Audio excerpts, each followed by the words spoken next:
ओम नमस्कार दोस्तों, कैसे हैं आप सब? आनंद मंगल, आनंद में ही रहना चाहिए। भाइयों बहनों, ज्ञान गुण सागर में फिर से हम आपकी सेवा में हाजिर हो गए। तो आज मैं आपको श्रीमद् भागवत गीता का एक बहुत बढ़िया दृष्टांत सुनाने जा रहा हूँ। अगर हम विवेक बुद्धि से इसको अमल करेंगे तो बड़ा भारी लाभ होगा, ये बिल्कुल पक्की बात है। एक समय की बात है कि एक वेहलिया पक्षियों को मारने का काम करता था। पक्षियों को, कोई आदिवासी, वो पक्षी जानवरों को मारने का ही काम था उसका। वो जंगल में जाता, पक्षियों को मारकर लाता और उनका वही भोजन पानी था। एक समय की बात है, वो भेलिया जंगल में गया और पक्षी मारने के लिए, तो अचानक बाढ़ आ गई, तूफान आ गया, बारिश होने लगी मूसलाधार, और वो वेलिया किसी वृक्ष के नीचे जाकर बैठ गया, छिप कर बैठ गया बारिश की वजह से, आंधी तूफान की वजह से।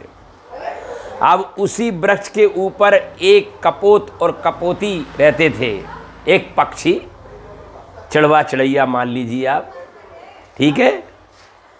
दोनों पक्षी रहते थे, पति पत्नी।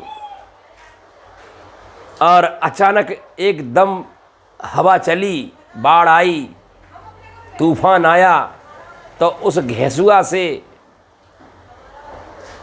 वो जो है पक्षी नीचे गिरा और वह भेलिया ने उसे पकड़कर अपने पिंजरे में बंद कर लिया।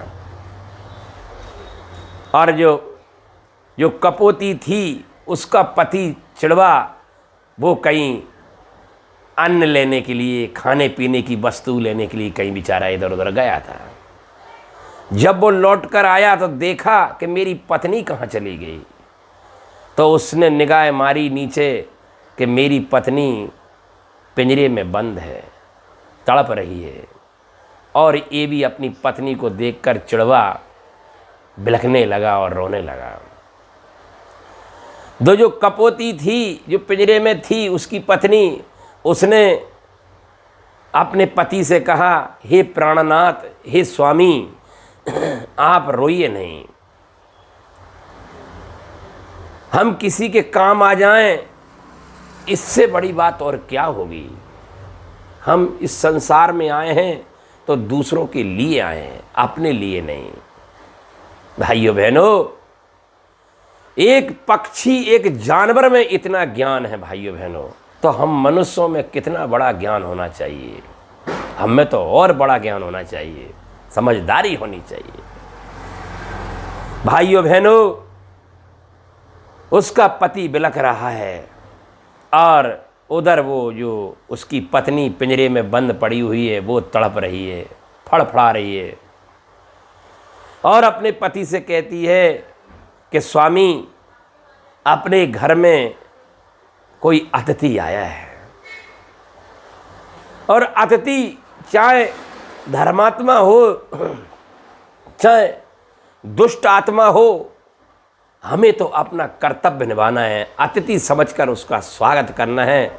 जैसे सीता जी ने रावण को दुष्ट आत्मा नहीं समझकर दान किया, पुण्य आत्मा और महात्मा समझकर दान किया था, और उसके साथ में छल हो गया माता सीता के साथ। तो ऐसे ही कोई बात नहीं स्वामी, हे प्राणनाथ, अगर इस भेलिया रूपी अतिथि ने अगर मुझे इस पिंजरे में बंद कर लिया, तो आज पक्की बात है मैं इसका भोजन बनूंगी, ये घर जाकर मुझे जलाकर, काट कर, भूंज कर खाएगा। मेरा और आपका बस यहीं तक संबंध था, अब मेरी से कोई गलती हो गई हो तो मुझे क्षमा करें। तो उसके पति ने कहा, चिड़वा ने चिड़ैया से, बोले तुम्हारी अंतिम इच्छा क्या है, मैं आपकी पूर्ति कर सकूं। बस उस चिड़िया ने कहा, बोले स्वामी, मेरी एक इच्छा है कि तुम अतिथि को अतिथि का स्वागत भोजन पानी और जलपान से करें। तो उसने क्या किया कि जो भेलिया ठंड में ठुठर रहा था, बारिश मूसलाधार हो रही थी, उसने जंगल से छोटी छोटी मुँह में चोंच में दबा दबा कर लकड़ियाँ घास पूरा कर कर इकट्ठा कर कर और किसी के घर में से आग लाकर और वहाँ अगली जला दी। भेलिया ने अपनी आग से अपने हाथ पैरों को तपाया और वो शरीर उसका गरम हो गया भाई बहनों, और वो प्रसन्न हुआ, खुश हुआ। और इसके बाद में वो भेलिया बोला, मुझे भूख लगी है। अब भूख के लिए कोई साधन नहीं भाइयों बहनों, कुछ नहीं, क्या करे? तो उसी अग्नि के अंदर जो चिड़वा था वो आग में कूद कर जल गया, और भेलिया ने उस जले हुए पक्षी को ग्रहण कर लिया,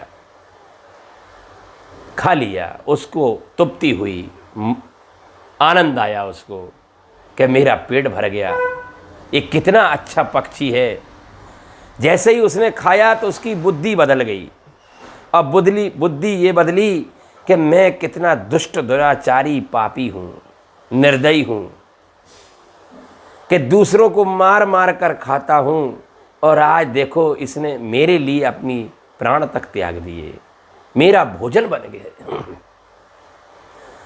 उसको दया आई और उसने उसकी पत्नी चिड़िया को, कपोती को वहाँ में से खोल दिया भाई, पिंजरे में से।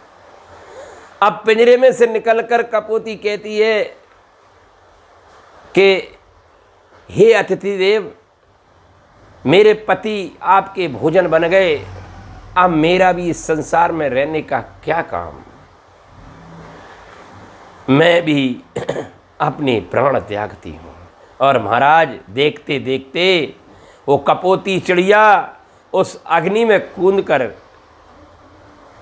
अपनी जान दे दी, और वो भी उसका भोजन बन गई। महाराज ये सब भेलिया ने देखा तो अचंभा किया, बोले धन है, धन है, इस पक्षी के अंदर इतनी बुद्धि है, और हम मनुष्य हैं, हम प्राणी हैं, हम भगवान के अंश हैं, और हमारे अंदर इतना भी ज्ञान नहीं कि हम दूसरों को दुख देते हैं, दूसरों को कष्ट देते हैं, दूसरों का हक छीनते हैं। भाइयों बहनों, ये पक्षी से ज्ञान लेना चाहिए, इस कहानी से हमें ज्ञान लेना चाहिए कि हमें उपकारी बनना चाहिए भाइयों बहनों। और देखते देखते भगवान का विमान आया, और भगवान के दूत आए, और पक्षी दोनों पति पत्नियों को विमान पर बैठा कर देव लोक को लेके गए। देखो भाइयों बहनों, हमारा ये शरीर किसी के काम आ जाए, हम किसी के काम आ जाए मेरे भाई बहनों, बस आपका जीवन सफल है। और आप किसी के काम नहीं आए तो आप भेलिया से कम नहीं भाई। तो मैं निवेदन करना चाहता हूं कि आप के घर में चाहे अतिथि दुष्ट आत्मा बनकर आए, चाहे महात्मा बनकर आए, आपको सिर्फ सेवा करनी है, दान करना है, दान। आपका मंगल ही मंगल होगा, आपका भला ही भला होगा, ये बिल्कुल पक्की बात है। ठीक है भाइयों बहनों, ओम नमः शिवाय, शुभ लाभ।